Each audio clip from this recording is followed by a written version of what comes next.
اللہ الرحمن الرحیم یا ایہا الذین آمنوا کلوا من طیبات ما رزقناکم واشکروا للہ ان کنتم ایاہ تعبدون۔ صدق اللہ العظیم۔ اے ایمان والو، کلوا من طیبات، پاکیزہ چیزیں کھاؤ، ما رزقناکم، جو ہم نے تمہیں رزق کے طور پر دی ہیں، واشکروا للہ، اور اللہ کا شکر بجا لو، ان کنتم ایاہ تعبدون، اگر تم اسی اللہ کی عبادت کرتے ہو۔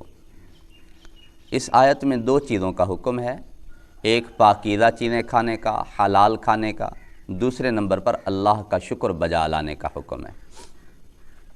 اس سے پچھلی ایک دو آیت پہلے اللہ نے جو رکوع شروع ہو رہا تھا، یا ایھا الناس کا لفظ فرمایا، اے لوگو تم حلال اور پاکیزہ چیزیں کھاؤ۔ اس میں کافروں کو بھی حکم، مسلمانوں کو بھی حکم، سب کو حکم تھا۔ اس آیت میں اسپیشلی ایمان والوں کو حکم ہے، اے ایمان والو تم پاکیزہ چیزیں کھاؤ۔ اسی طرح اللہ نے اپنے رسولوں اور پیغمبروں کو بھی یہی حکم دیا قرآن میں، یا ایھا الرسل کلوا من الطیبات واعملوا صالحا، اے رسولو پاکیزہ چیزیں کھاؤ اور نیک صالح عمل کرو۔ اس سے پتہ چلتا ہے جب بندہ پاکیزہ اور حلال کھاتا ہے، حرام سے بچتا ہے، نیک صالح اعمال اس سے خود بخود ہوتے ہیں۔ تو اس آیت میں بھی یہی حکم ہے، اے ایمان والو تم پاکیزہ چیزیں کھاؤ، پاکیزہ چیزیں کھاؤ جو ہم نے رزق کے طور پر تمہیں دی ہیں۔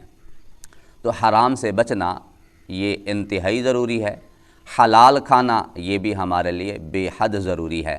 حضرت سعد رضی اللہ تعالی عنہ میرے نبی کے ایک صحابی ہیں، عرض کیا حضور میرے لیے دعا فرمائیں، اللہ مجھے مستجاب الدعوات بنا دے، میں جب بھی دعا کروں دعا قبول ہو۔ میرے نبی علیہ السلام نے فرمایا سعد اپنا کھانا حلال کا بنا لو، جب بھی دعا کرو گے قبول ہوگی۔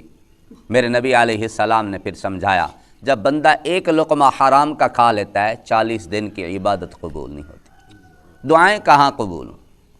ایک روایت میں اور واضح آتا ہے، ایک بندہ جو پرا گندہ بالوں والا اور لمبا سفر کر کے آتا ہے اور اللہ کے سامنے ہاتھ اٹھا کے یا رب یا رب یا رب کہتا ہے، میرے نبی علیہ السلام نے فرمایا اس کی دعا کہاں قبول ہو، مطعمہ حرام ومشربہ حرام وغذی بالحرام، اس کا کھانا حرام کا، پینا حرام کا، اس کو غذا حرام کی ملی، اس کی دعا کہاں قبول ہو۔ اور یہ حدیث میں کیوں بتایا گیا کہ وہ اتنا لمبا سفر کر کے آیا، بال اس کے خراب، کپڑے وہ بالکل میلے، یہ اس لیے بتایا گیا ہے کہ ایک روایت میں آتا ہے سفر میں دعائیں قبول ہوتی ہیں۔ اب اتنا لمبا سفر کر کے بھی وہ جب رب سے دعا کر رہا ہے تو میرے نبی نے فرمایا اس کی دعا کہاں قبول ہو، کھانا حرام کا ہے، پینا حرام کا ہے۔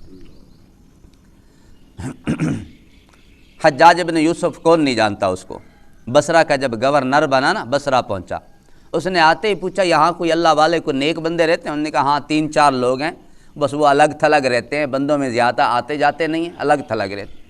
حجاج ابن یوسف نے پہل کوشش کی کہ کسی طرح ان کی دعوت کر دوں۔ انہوں نے کہا بس مجھے ملواؤ، میں نے ان کی دعوت کرنی ہے۔ انہیں پتہ چل گیا کہ جب وہ دعا کے لیے ہاتھ اٹھاتے اللہ رد نہیں فرماتے۔ حجاج ابن یوسف نے سب سے پہلے ان اللہ والوں کو جو نیک بندے تھے ان کو زبردستی مجبور کیا کہ میری دعوت قبول کرو۔ اب حجاج ابن یوسف نے دعوت کھلائی، ان اللہ والوں نے کہا جی آپ کی مہربانی، آپ نے ہمیں دعوت کی۔ انہوں نے کہا مہربانی آپ کی کہ آپ نے میری دعوت کھائی۔ انہوں نے کہا میں نے سنا تھا کہ آپ جب دعا کے لیے ہاتھ اٹھاتے ہیں آپ کی دعا رد نہیں ہوتی، میں تو ظالم ہوں، میں نے تو ظلم کرنا ہے، اس لیے میں نے آج آپ کو دعوت ہی حرام سے کھلا دی۔ اب جب دعا کے لیے ہاتھ جتنے مرضی میرے خلاف اٹھاؤ گے اللہ تمہاری دعا قبول نہیں کرے گا۔ کتنا اثر ہوتا ہے حلال کھانے کا، کتنا اثر ہوتا ہے حرام سے بچنے کا۔ حضرت داؤد علیہ السلام کے بارے میں آتا ہے اپنے ہاتھ سے کما کر کھاتے تھے، زیرہ بناتے تھے۔ میرے نبی علیہ السلام نے فرمایا نا القاسب حبیب اللہ، ہاتھ سے محنت مزدوری کرنے والا اللہ کا دوست ہوتا ہے۔ اللہ کے تقریباً انبیاء، میرے نبی کی ایک روایت ہے سارے انبیاء بکریاں چراتے تھے۔ رزق حلال یہ بڑی نعمت ہے۔ اور دوسرا حکم ہے اللہ کا شکر بجا لاؤ۔ قرآن میں اور بھی کئی جگہ فاذکرونی اذکرکم واشکروا لی ولا تکفرون، اللہ کہتے تم مجھے یاد کرو میں تمہیں یاد کروں گا، تم میرا شکر بجا لو نہ شکری نہ کرو۔ وَلَقَدْ آتَيْنَا لُقْمَانَ الْحِكْمَةَ أَنِ اشْكُرْ لِلَّهِ، اللہ کہتے ہیں ہم نے لقمان کو حکمت کی سکھائی، حکمت اور انہیں یہ حکم دیا کہ اللہ کا شکر بجا لو۔ قرآن میں ایک جگہ آتا ہے ھذا من فضل ربی، یہ میرے رب کا فضل ہے، لیبلونی، اللہ مجھے آزماتا ہے، اشکر ام اکفر، کہ میں شکر بجا لاتا ہوں یا ناشکری کرتا ہوں۔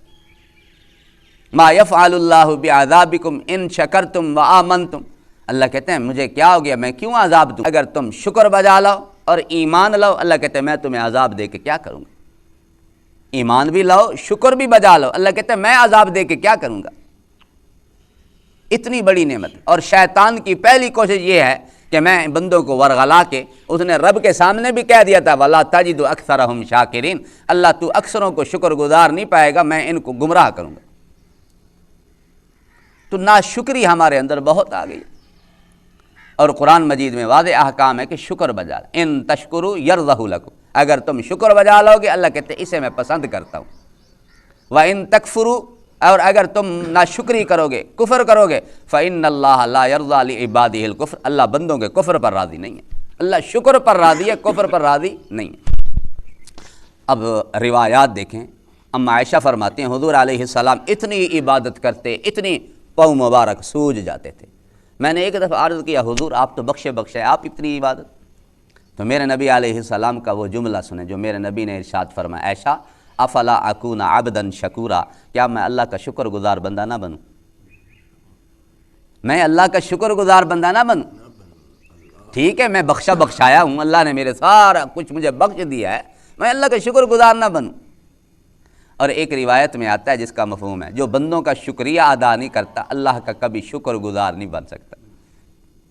اور ایک میں آتا ہے کھانا کھا کر شکر ادا کرنے والا، ایک روایت میں آتا ہے میرے نبی علیہ السلام نے کیا فرمایا، کھانا کھا کر شکر ادا کرنے والا یہ ایسے ہے جو روزہ رکھ کے صبر کرنے والا، درجے میں اتنا ہے، روزہ رکھ کر صبر کرنے والے کی طرح اس کا درجہ ہے جو کھانا کھا کر شکر ادا کرتا ہے۔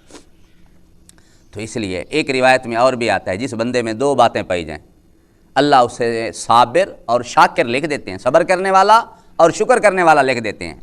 دو باتیں کیا ہیں کہ جو بندہ دینی معاملات میں اپنے سے اوپر والے کو دیکھتا ہے، جی وہ حافظ ہے، وہ قاری ہے، وہ عالم ہے، وہ مفتی ہے، میں بھی ایسا بن جاؤں، جو دینی معاملات میں اپنے سے اوپر والے کی جانب دیکھتا ہے، اور دنیاوی معاملات میں اپنے سے نیچے والے کی طرف دیکھتا ہے کہ جس کی انکم کم، جس کی آمدنی کم، جس کا مکان مجھ سے کم، جس کی گاڑی مجھ سے کم۔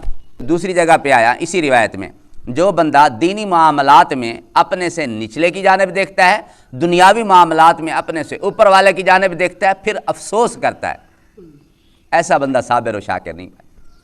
اور جو دینی معاملات میں اپنے سے اوپر والے کی جانب دیکھتا ہے، دنیاوی معاملات میں نچلی جانب دیکھتا ہے، یہ بندہ صابر اور شاکر ہے، اسے صابر اور شاکر لکھ دیا جاتا ہے۔ تو ہم لوگ کوشش کریں دنیاوی معاملات میں نچلوں کو دیکھیں، دینی معاملات میں اوپر والوں کو دیکھیں۔